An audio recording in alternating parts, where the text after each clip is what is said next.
Okay na, ilabas mo nga. Balikan na! Ilabas mo. Yan. Yan, nakalimutan. Okay ka na. Okay na po. Okay na siya. Dancing Queens, pasok. Ay, ayan na naman sila. Ayan na mga paswerte ko sa buhay. Ayan na.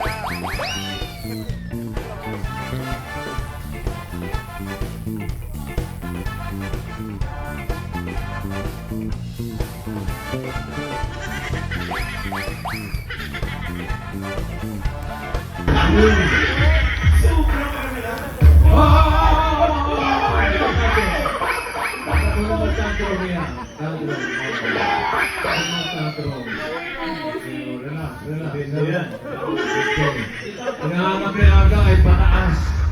Tingin. Bakit meron mo bakit dyan?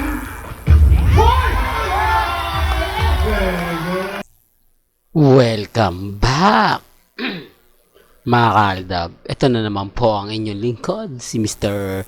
Destiny. At magbibigay lang po tayo ng pinakamainit na update po ngayon sa social media.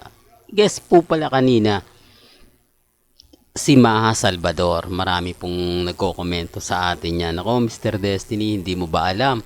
Nag-guess kanina si Maha sa mga pinakita mong photos, ganito ganyan, etc. etc. Sabi ko nga po sa inyo, hindi naman natin tinatangkilik kapag sa tingin natin may hindi maganda at hindi kaaya-aya. Pero gaya nga po ng sinasabi ko, mga kaaldab, umaayo naman po talaga at pumapabor naman po talaga sa atin. Di po ba? Kasi wala pong kwento o wala man lang biruan patungkol po kung si Mengay na nga po ba ang masusunod o ang susunod na makakalunok ng pakwan. Real talk, mga kaaldab. Gaya ng sinasabi ko, mga kaaldab, ito yung mga punchline ni Henyo Master Joey De Leon. Ito yung mga banat ni Henyo Master Joey De Leon kapag ang pinag-uusapan ay ang pagdadalang tao. Di po ba? Diyan expert yan. Kita nyo naman po, hindi nakaligtas si Poleng. Siya po yung nagsabi na buntis si Poleng. Di po ba? Kaya nga po sabi ko sa inyo, may kanya-kanya tayong pananaw. May kanya-kanya tayong opinion. Yan ang kagandahan nyo po sa channel ni Mr. Destiny. Lahat po ng mga update na gusto nyo pong mapanood, mapakinggan, pagdating po sa channel ni Mr. Destiny, panalong panalo po kayo. Di po ba? Totoo naman po eh. Lalo na po pag ang pinag-uusapan natin, Aldab, ang daming mga kwento, ang daming lumalabas po, at ang daming mga bali-balita na mapapaisip din naman po kayo. Kasi sinasabi ko lang po yung totoo. Kasi may mga website nga po na sinasamantala sila Mengay at si Alden Richards. May mga website din po na talagang pinupush po nila si Catherine at si Alden Richards. Di po ba? Tapos sa GMA Kapuso naman po, Sanya at si Alden Richards. Di po ba? Gamit na gamit talaga si Alden. Tapos sasabihin nila, palaos na nga po raw si Alden. Etong family of two eh hindi daw po gaano kumita. Hindi daw maganda yung naging partner niya na si Sharon. Medyo OA daw po yung palabas. Ang daming reaksyon. Di po ba? Normal lang po yun, mga kaaltab. Na kapag hindi talaga nila gusto, ganyan yung sasabihin nila sa atin nga. Di po ba? Mr. Paasa. Yun naman po laging naririnig ko. Na Delulu Channel. Di po, real talk, mga kaaldab. Kung si Alden Richards po, sa tingin nila lugi, hindi po.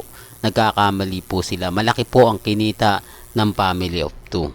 For the record lang po. Malaki po. Kaya tong kay Heaven Paralejo, yung pelikula lang Out of Order, dito malalaman natin. Pero napakaganda raw po itong pelikula. Hindi ko to pinopromote ha. Base lang po sa mga nakukuha nating update, nakukuha nating impormasyon. Kakaibang Alden Richards daw po ang mapapanood natin. Kung nakikita nyo sa 5 breakups in a romance, family of 2, mas kakaiba raw po ito. Yan po yung sabi nila ha. Alam nyo naman po sa channel ni Mr. Destiny, hindi tayo nagpapa-apekto. Never po tayong nagpapatalo sa mga bagay na ganyan. Lalo na po kapag ang pinag-uusapan natin sina Mengay at si Alden. Hindi po ba? At ang kagandahan nyo naman po, kita nyo ano man po yung gawin nila sa Itbulaga, kahit nandyan si Maha, hindi po nila nagawang biruin, nagawang banggitin. Di po ba? Kung sino na nga po ba yung susunod. Real talk, sinasabi ko lang po ito para klaro. Sinasabi ko lang po ito sa mga taong dumadaan at bumibisita po sa atin. Ako naman po, pagdating sa mga bagay na ganyan, hindi naman po tayo nagpapa-apekto. Never naman po tayong magsasabi ng ganito ganyan, di po ba? Kaya nga po maraming natutuwa sa channel ni Mr. Destiny. Maraming tao ang kumbaga gusto tayong magtuloy-tuloy, di po ba? Real talk, mga kaaldab, ang daming nagagalit, lalo na po yung mga Alden fanatics, binabash po tayo. Itigil na nga po raw natin. Kumbaga lalo na po ito for the record lang po. Kasasabi lang po nila kahapon na wala daw pong Alden Richards na pupunta ng South Korea. Uuwi na nga po raw ito at papunta ng Pilipinas. Di po ba? Kumbaga hindi na raw tutuloy pag uwi. Ito common sense na lang po, mga kaaldab. Base rin po sa mga nakakalap nating impormasyon, maaaring umuwi muna rito si Alden Richards.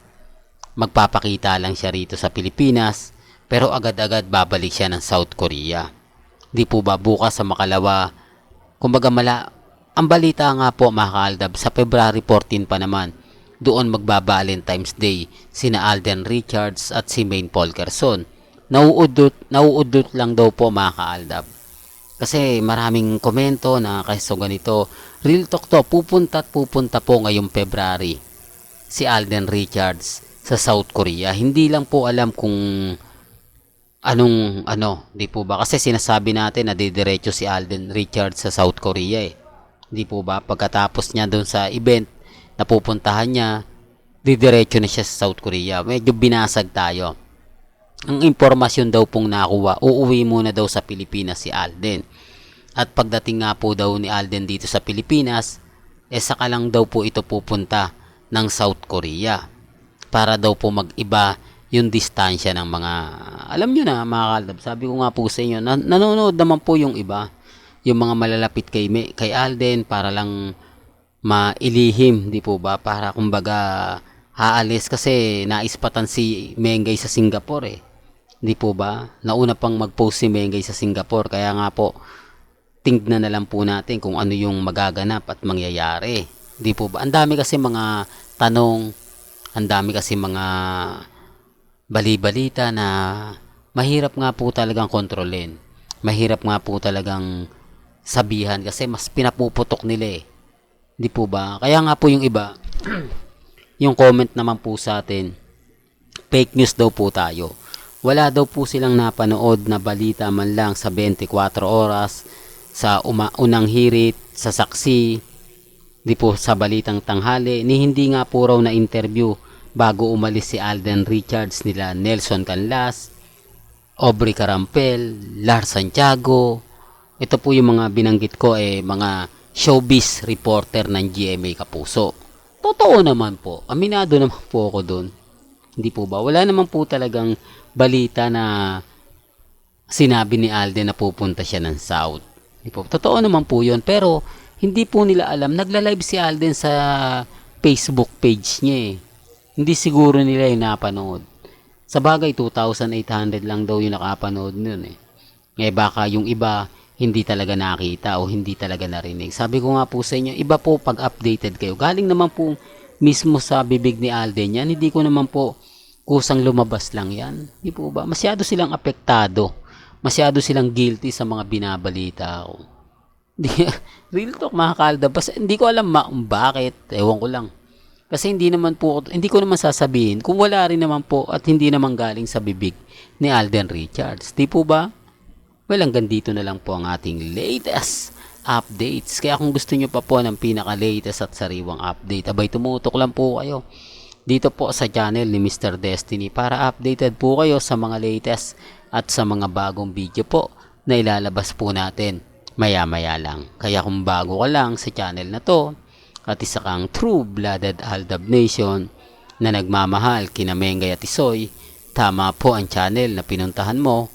Kaya consider na po kitang bagong subscriber. At huwag mong kalimutang i-share ang mga video po natin sa mga mami, sa mga titas, at sa mga senyor. Hanggang sa muli, salamat po sa panonood at pakikinig.